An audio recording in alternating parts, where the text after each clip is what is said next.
नमस्कार मित्रों, कैसे हैं आप सभी। आशा करते हैं आप सभी अच्छे होंगे, स्वस्थ होंगे। मित्रों, पूरे देश में वन नेशन और वन इलेक्शन की बात चल रही है।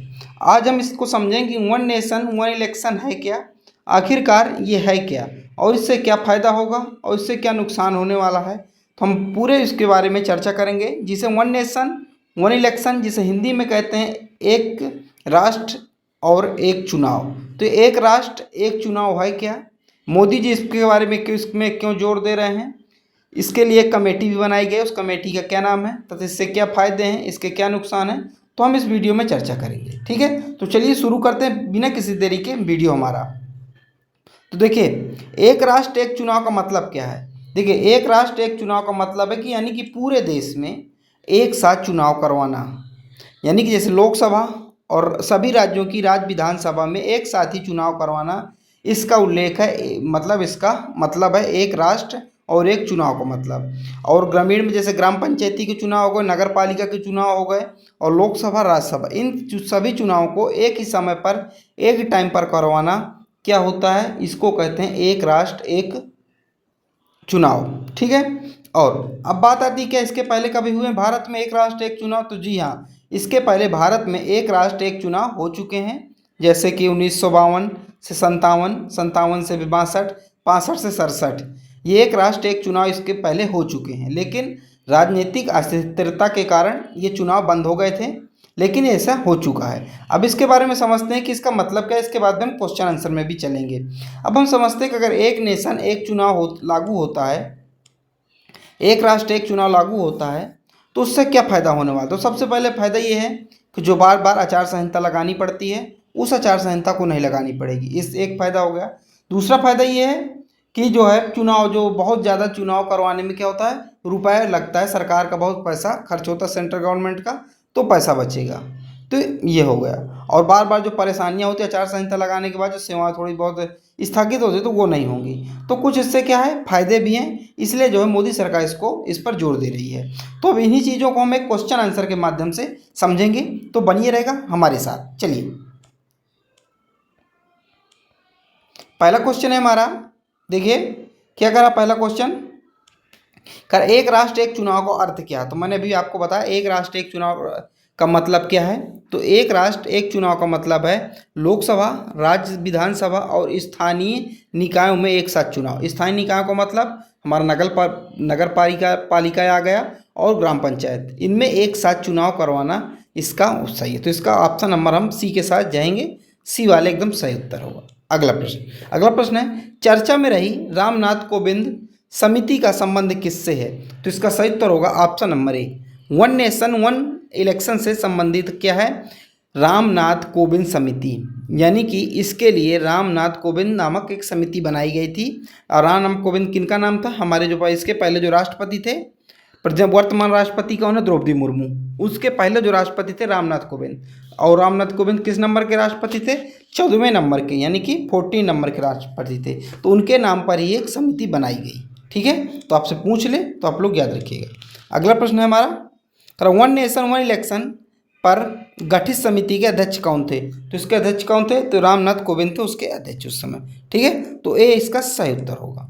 अगला, वन नेशन वन इलेक्शन पर कोविंद समिति का गठन कब किया गया। तो कब किया गया था, तो ये किया गया था ऑप्शन नंबर बी में, ऑप्शन नंबर बी, यानी कि 2 सितंबर 2023 को किया गया था। ठीक है, अगला, रामनाथ कोविंद समिति में कुल कितने सदस्य थे। कुल कितने सदस्य थे, तो इसमें 8 सदस्य थे। कितने, कुल 8 सदस्य थे। ठीक है, इसको याद रखना, कंफ्यूज नहीं होना है, कहीं कहीं 7 मिले को, लेकिन आपको 8 याद रखना है। अगला है, एक राष्ट्र एक चुनाव पर गठित कोविंद समिति ने अपनी रिपोर्ट राष्ट्रपति को कब सौंपी थी। तो देखिए 2023 में गठित की गई थी, और कब सौंपी थी इसकी रिपोर्ट, तो इसकी रिपोर्ट मार्च में सौंपी गई थी। कब, मार्च 2024। अगर आपसे डेट पूछ ले तो आपको डेट भी बता देना, 14 मार्च 2024 को इसने अपनी रिपोर्ट सौंपी थी। ठीक है, अगला, वन नेशन वन इलेक्शन पर कोविंद समिति का गठन कब किया गया था। तो कब किया गया था, तो 2 सितंबर 2023 को किया गया था। ऑप्शन नंबर बी जो हमारा एकदम सही उत्तर हो जाएगा। ठीक है, अगला प्रश्न करा है, एक राष्ट्र एक चुनाव पर गठित कोविंद समिति ने क्या सिफारिश पेश की? तो क्या सिफारिश पेश की? तो इसका सही उत्तर क्या हो जाएगा? ऑप्शन नंबर सी, लोकसभा, राज्य विधानसभा और स्थानीय निकायों का एक साथ चुनाव, इसका ये मतलब था। अगला प्रश्न है, एक राष्ट्र एक चुनाव पर गठित समिति ने किस वर्ष से पूरे भारत में एक साथ चुनाव कराने की सिफारिश की थी? तो किस वर्ष से इसकी मांग की गई थी? 2029 से। यानी कि कहा गया था कि चाहे वो निकाय के चुनाव हो, चाहे वो लोकसभा, राज्यसभा सभी राज्यों की, और चाहे वो स्थानीय चुनाव हों, तो 2029 से क्या होगा? एक साथ लागू किए जाएंगे। ऐसी बात हुई थी, लेकिन अभी लागू नहीं हुआ है, क्योंकि अभी फैसला अभी पूरी तरह से पूरी पार्टियों से भी फैसला नहीं आया है। अगला है, रामनाथ कोविंद समिति ने भारतीय संविधान में कौन सा नया अनुच्छेद जोड़ने की बात की थी? देखिए, अब अगर ऐसा कुछ रूल लागू करेंगे तो कुछ न संविधान में क्या संशोधन करना पड़ेगा। तो किस संविधान संशोधन की बात की गई थी? तो की गई थी ऑप्शन नंबर ए, अनुच्छेद 82A की बात की गई थी। आपके लिए बहुत इंपॉर्टेंट होने वाला आगे आने वाले एग्जाम में, तो आप लोग याद रखिएगा, ठीक है। तो कोविंद समिति की सिफारिश ने कहा है कि अनुच्छेद 82A को जोड़े बिना संविधान जो है चुनाव कराना असंभव है। 82A लोकसभा के साथ सभी राज्यों की विधानसभाओं का कार्यकाल समाप्त होना संबंधी प्रावधान है। तो इसमें ये प्रावधान किया गया है, ठीक है। आगे चल के आपसे पूछा भी जा सकता है, ठीक है। अगला, रामनाथ कोविंद समिति पर एक साथ चुनाव कराने के लिए कितने संवैधानिक संशोधनों की सिफारिश की गई? तो कितने संशोधन करने पड़ेंगे? तो कम से कम 18 संविधान में संशोधन करने पड़ेंगे, तब ये जाके जो है वन नेशन वन इलेक्शन वाला जो है लागू किया जा सकता है।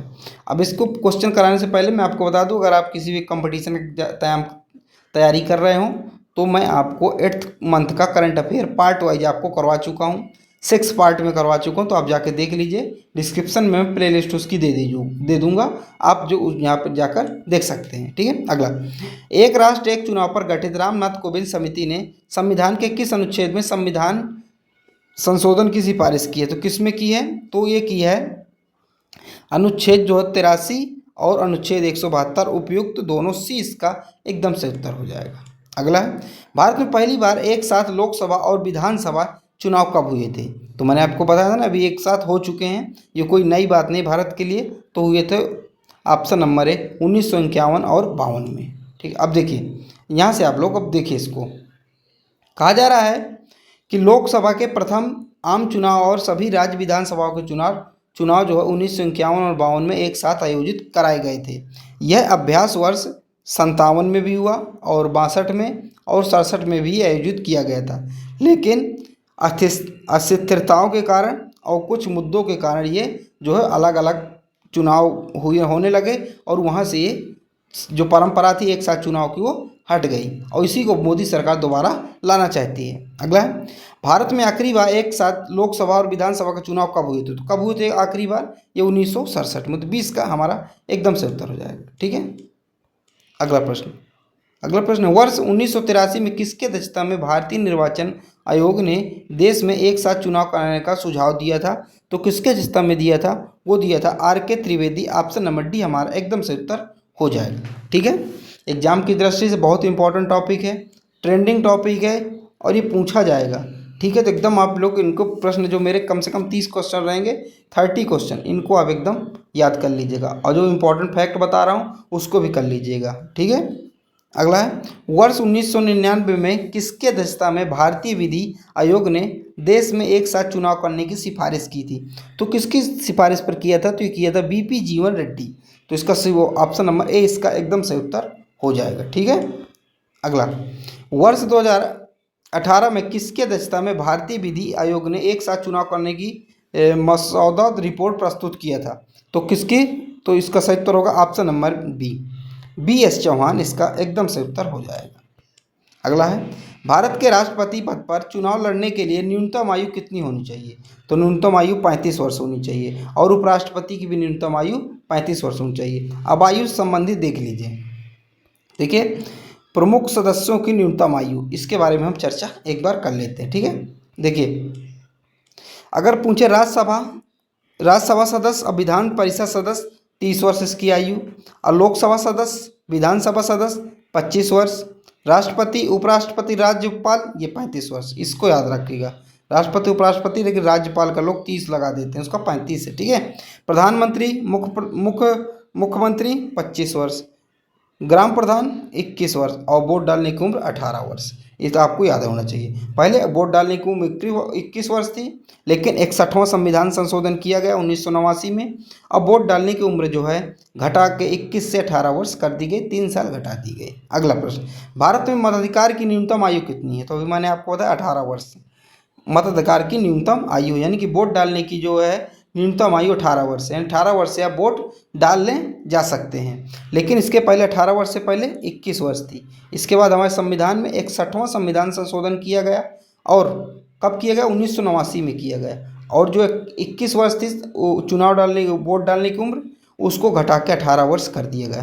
तो इतनी चीज़ें आपको बिल्कुल याद रखना है। अगला, भारत के प्रथम मुख्य निर्वाचन आयुक्त कौन थे? तो सुकुमार सेन, यानी कि स्वतंत्र भारत के जो मंत्रिमंडल जब घोषित हुआ था तो उस समय भारत के प्रथम मुख्य चुनाव निर्वाचन आयुक्त कौन थे? सुकुमार सेन थे। अगला है, लोकसभा में अनुसूचित जाति और अनुसूचित जनजाति के लिए कितने सीटें आरक्षित हैं? कितनी सीटें आरक्षित हैं ये आपको बताना है। ऑप्शन नंबर ए इसका सही उत्तर 131 इसका हमारा एकदम सही उत्तर होगा। ठीक है। अगला, एक राष्ट्र एक चुनाव से क्या लाभ है? देखिए क्या क्या लाभ है, मैंने आपको वीडियो के शुरू में बताया था। देखिए, चुनाव पर होने वाले करोड़ों की कमी। देखिए, बार बार चुनाव होंगे तो बार बार पैसा लगेगा, एक बार चुनाव होगा तो एक बार पैसा लगेगा, तो इसमें कमी आएगी। ठीक है। बार बार चुनाव कराने की जटिलता से मुक्ति, ये भी सही है। हर जगह फोर्स लगानी पड़ती है, यातायात, ट्रैवल, दुनिया का जो है चकल्लस करना पड़ता है। तीसरा, बार बार आचार संहिता लगाने में कमी। ये देखिए, आचार संहिता में बार बार, तो इसका अगर संयुक्त रूप से देखें तो डी हमारा एकदम सही उत्तर होगा। ये सारे लाभ हमें मिलने वाले। अगला, एक राष्ट्र एक चुनाव के विचार पर कितने राजनीतिक दलों ने अपना विचार देने के लिए संपर्क किया है? यानी कितने से राजनीतिक दलों से संपर्क किया गया था? तो इसका सही उत्तर होगा ऑप्शन नंबर 62 संपर्क किया गया था। अब 62 में कुछ पक्ष में गए और कुछ विपक्ष में गए। पक्ष में कौन गया, विपक्ष में कौन गया, इसको देख लीजिए। तो 62 जो राजनीतिक दलों से चर्चा की गई, उनमें से 32 पार्टियों ने क्या किया? पक्ष में समर्थन किया। यानी कि 32 कहा कि आप बिल्कुल सही है, इसको लागू होना चाहिए देश में, 32 ने ऐसा कहा। इसके बाद 15 राजनीतिक दलों ने इसका विरोध किया, 15 ने कहा ये गलत है, ऐसा नहीं होना चाहिए। इसके बाद 15 एक्सेप्शन है, यानी कि अभी इन्होंने कोई प्रतिक्रिया नहीं दी है। अब ये 15 जिसके साथ चले जाएंगे वही उसी जो है पार्टी उसमें जो क्या है उसका काम बन जाएगा। समझ में आया? तो देखिए टोटल 62 जिसमें 32 का यस, 15 कहा नहीं और 15 अभी समय संशय में है, अभी ना यस में है ना हाँ में है, ना में है। ठीक है। अगला, लोक प्रतिनिधित्व अधिनियम 1951 का संबंध किससे है? तो किससे है इसका संबंध? इसका सही उत्तर हो जाएगा ऑप्शन नंबर बी, भारत में चुनाव कराने के लिए कानूनी ढांचा प्रदान करना। अगला प्रश्न है हमारा, देखिए हमारा अगला प्रश्न क्या कह रहा है। अगला प्रश्न है, संवैधानिक शासन की विफलता के मामले में किसी राज्य में राष्ट्रपति शासन लगाने की अनुमति कौन सा अनुच्छेद देता है? यानी कि अगर किसी राज्य में राष्ट्रपति शासन लगाना है तो इसके अंतर्गत कौन सा अनुच्छेद इसमें उल्लेखित है? राष्ट्रपति शासन के बारे में कौन सा अनुच्छेद बताता है? तो अनुच्छेद 356 बताता है। कौन सा? 356 बताता है। ऑप्शन नंबर इसका एकदम सही उत्तर हो जाएगा। अब आप देखिए, अनुच्छेद 352 के तहत देश में युद्ध या बाह्य आक्रमण की स्थिति में राष्ट्रीय आपातकाल लगाया जा सकता है। तो राष्ट्रीय आपातकाल की बात किस में की गई है? ये की गई है 352 में। किसमें? 352 में राष्ट्रीय आपातकाल की बात की गई है। इतना समझ में आ गया आपको? ठीक है। अब राष्ट्रीय आपातकाल अब तक देश में कितने में? 3 बार भारत में अब तक लग चुका है। ठीक है। अब दूसरा पॉइंट देखिए, अनुच्छेद 356 के तहत राष्ट्रपति राज्यों में राष्ट्रपति शासन लगा सकता है। यानी कि जो राष्ट्रपति है राज्यों में अस्थिरता के कारण क्या लगा सकता है? राष्ट्रपति शासन लगा सकता है। किस अनुच्छेद के तहत? 356 अनुच्छेद के तहत। और देश में राष्ट्रपति शासन आपातकाल कब लगा सकता है? तो देश में 352 अनुच्छेद के तहत। अगला 360 अनुच्छेद 360 के तहत राष्ट्रपति देश में आर्थिक संकट की स्थिति में वित्तीय आपातकाल लगा सकता है। अब वित्तीय आपातकाल अपने देश भारत में अब तक एक भी बार ये लगा नहीं है। तो आप इनको एकदम फिर रख लीजिए, ये बहुत इंपॉर्टेंट है। मैं ये नहीं कहता इस एग्जाम में पूछा जाएगा, लेकिन हमेशा ये पूछा जाता है, एक चर्चा का विषय। अगर आपको आता है, आप समाज में बैठे हैं, अगर ये चीज़ें आपको आती हैं तो क्या आपको थोड़ा सा पर्सनालिटी, आपका गुडविल थोड़ा सा इंक्रीज होगी वहाँ पे। तो 352 राष्ट्रीय आपातकाल लगा सकता है राष्ट्रपति 352 अनुच्छेद में। इसके बाद आता है राष्ट्रीय आपातकाल 3 बार हमारे भारत में लग चुका है। 356 में 4 जोड़ दीजिए, 356 राष्ट्रपति शासन राज्य में लगा सकता है। इसके बाद 4 और जोड़िए, 360 उसको बनाइए। अनुच्छेद 360 में वित्तीय आपातकाल लगा सकता है राष्ट्रपति, और वित्तीय आपातकाल हमारे देश में भी एक भी बार लगा नहीं। जितना आपको समझ में आ गया। अगला है भारतीय संविधान का भाग 15 अनुच्छेद 324 से अनुच्छेद 329 तक किससे संबंधित है? तो ये किससे संबंधित है? चुनाव से संबंधित है। 20 का सही उत्तर हो जाएगा। जो यानी कि अनुच्छेद संविधान का भाग 15 है, अनुच्छेद 324 से 329 तक, ये चुनावों से संबंधित है। अगला करा भारतीय निर्वाचन आयोग, जिसे कहा जाता है ECI, election commission of India, किस प्रकार का आयोग है? तो किस प्रकार का? ये तो संवैधानिक आयोग है। संवैधानिक मतलब इसका उल्लेख संविधान में हो। देखिए अब इसकी बात कर लेते हैं, हम बहुत डिटेल से पढ़ेंगे भारतीय निर्वाचन आयोग के बारे में। ठीक है, स्थापना कब हुई थी? स्थापना हुई थी 25 जनवरी 1950 को। इसकी स्थापना किसकी? भारतीय निर्वाचन आयोग की स्थापना होती है। मुख्यालय कहाँ है? नई दिल्ली में मुख्यालय है। वर्तमान निर्वाचन आयुक्त कौन? राजीव कुमार है। संवैधानिक प्रावधान भारतीय संविधान का भाग 15 अनुच्छेद 324 से 329 तक चुनाव के बारे में बताता है। ठीक है, प्रथम मुख्य निर्वाचन आयुक्त कौन थे? चुनाव निर्वाचन आयुक्त ये सुकुमार सेन थे। इसके बाद आता है भारत के मुख्य चुनाव आयुक्त की नियुक्ति राष्ट्रपति के द्वारा की जाती है। यानी कि भारत के मुख्य चुनाव आयुक्त की नियुक्ति किसके द्वारा? राष्ट्रपति के द्वारा की जाती है। यानी कि इस समय जो हमारे राजीव कुमार है, इनकी नियुक्ति जो है राष्ट्रपति के द्वारा की गई है। अगला है भारत के मुख्य निर्वाचन आयुक्त की जो अवधि होती है 6 वर्ष या 65 वर्ष की आयु जो भी पहले होगी उससे होती है। ठीक है, अगला वर्तमान में भारत में लोकसभा निर्वाचन क्षेत्रों की कुल संख्या कितनी है? तो कितनी है जी? 543 है। हमारा ए इसका हमारा एकदम से उत्तर हो जाएगा। अगला प्रश्न है निर्वाचन प्रक्रिया का आरंभ किसके द्वारा जारी की गई अधिसूचना से होता है? तो किसके द्वारा जारी की गई अधिसूचना से होता है? तो इसका सही उत्तर होगा ऑप्शन नंबर बी, राष्ट्रपति के द्वारा जारी की गई अधिसूचना से होता है। तो ये हमारे 30 क्वेश्चन थे, मैंने आपको करवाए। आप यकीन मानिए जो एक क्वेश्चन है बहुत ही इंपॉर्टेंट क्वेश्चन है आगे आने वाले करंट अफेयर में। कोई भी एग्जाम हो आगे, ये बहुत इंपॉर्टेंट होने वाले हैं आपके लिए, नंबर देने वाले क्वेश्चन थे। ठीक है, अगर आपने 8 महीने करंट अफेयर नहीं पढ़ा तो आप इसको पढ़ लीजिएगा। इसके बाद हम टेस्ट आपको लेकर आए, हम टेस्ट की एक मुहिम शुरू कर रहे हैं। आपके लिए टेस्ट है, टेस्ट आपको दो क्वेश्चन का टेस्ट देना होगा। इसके बाद आप वीडियो स्किप कर दीजिएगा। तो पहला क्वेश्चन क्या है हमारा? पहला क्वेश्चन है वन नेशन वन इलेक्शन पर गठित समिति के अध्यक्ष कौन थे? ये आपको बताना है, ये मैं बता चुका हूँ। दूसरा प्रश्न है हमारा, दूसरा रामनाथ कोविंद समिति ने भारतीय संविधान में कौन सा नया अनुच्छेद जोड़ने की बात कही है? ये एकदम सरल से सवाल है, आप इनको देखिए दीजिए। कहीं भी दिक्कत हो कमेंट कीजिए। PDF मैंने आपको नहीं बताया, सॉरी, मैं आपको बता दूं, PDF हमारा टेलीग्राम ज्वाइन कीजिए, वहाँ PDF मिल जाएगी। इसका कोई चार्ज नहीं है, फ्री है, फ्री ऑफ कॉस्ट है। आप आइए टेलीग्राम में, पढ़िए और PDF प्राप्त कीजिए, और चैनल को लेकिन सब्सक्राइब कर लीजिएगा और लाइक कर दीजिएगा, जिससे मुझे मोटिवेशन मिलता है। देखिए, ठीक है, चलिए अगले मिलते हैं अगली वीडियो पर। जब तक के लिए जय हिंद, जय भारत।